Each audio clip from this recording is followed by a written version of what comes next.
10,500 কোটি টাকায় চট্টগ্রামে নির্মিত কর্ণফুলী টানেলের দিনে আয় 8 লাখ টাকা, কিন্তু পরিচালন ও রক্ষণাবেক্ষণ ব্যয় 37 লাখ টাকা।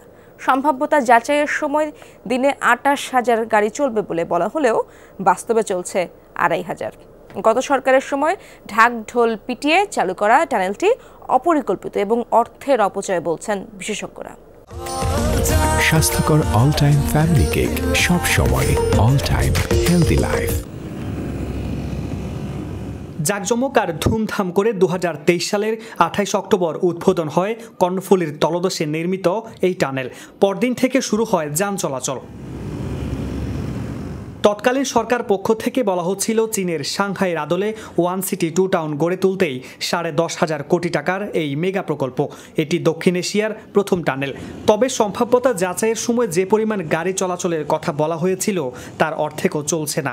তৎকালীন সরকারের সময় কেউ মুখ না খুললেও গত 5 আগস্ট পট পরিবর্তনের পর বেরিয়ে আসছে অসঙ্গতি। চলতি মাসের 5 আগস্ট থেকে পরবর্তী 26 দিনের পরিসংখ্যানে দেখা যায় টানেল দিয়ে যানবাহন চলাচল করেছে মোট 66,565টি। টোল আদায় হয়েছে 2,09,22,300 টাকা, অর্থাৎ দিনে গাড়ি চলছে 2,500-এর মতো, গড়ে টোল আদায় হচ্ছে 8 লাখ টাকা। অথচ টানেল রক্ষণাবেক্ষণে দৈনিক ব্যয় 37 লাখ টাকা।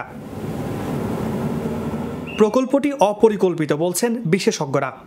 ফিজিবিলিটি স্টাডি করি যে আসলে কি পরিমাণ গাড়ি, একটু ফ্লাইওভার করতে হলে বা একটু টানেল করতে হলে কি পরিমাণ গাড়ি এখান থেকে চলবে, যে পরিমাণ গাড়ি চলার কথা বা যে পরিমাণ আয়ের কথা সেটি হচ্ছে না। সাময়িক দৃষ্টিতে এখন সেটি লস প্রজেক্ট হিসেবেই থাকবে। টানেল পরিচালনায় দিনে 25 লাখ টাকা থেকে 29 লাখ টাকা ভর্তুকি দিচ্ছে সেতু বিভাগ। প্রকল্পকে বাস্তবায়নযোগ্য হিসেবে দেখানোর জন্য ফরমায়েশি প্রাক্কলন করা হয়েছে বলছেন বিশেষজ্ঞরা। টানেল তো শুধু করলে হবে না, টানেলের রক্ষণাবেক্ষণ এগুলো অনেক কস্টলি। যেহেতু পরিকল্পনা নেই, আমার পরিকল্পনাই নাই যে আমার দেশটাকে আমি কিভাবে গড়ে তুলব, আমার ভিশনটা কি, আমার ফিলোসফিটা কি, সেটাই তো নাই। কর্ণফুলীর দুই পারে যোগাযোগ রয়েছে এই টানেল এখন পর্যটন কেন্দ্র হিসেবেই বেশি ব্যবহৃত হচ্ছে। আসলে এত টাকা ইনভেস্ট করে এখানে করছে সেটার জন্য আমার মনে হয় না এটা করার দরকার ছিল।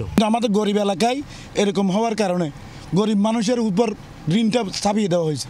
যারা করছে তাদের জন্য লাভের পজর ছিল, তারা এখান থেকে লুট করে একটা অংশ নিয়ে চলে গেছে, আমাদের এই জাতির 18 কোটি লোকের উপরে ঋণের বোঝাটা দিয়ে গেছে। আপনি শহর থেকে এসে টানেলটা পার হয়ে আপনি গ্রামে ঢুকতেছেন, কে আসবে এদিকে? আপনি বলেন, এদিকে কোনো একটা ওয়ে নাই, কোনো একটা রোড নাই, একটা কক্সবাজার রোড নাই, এগুলো কিচ্ছু করে নাই।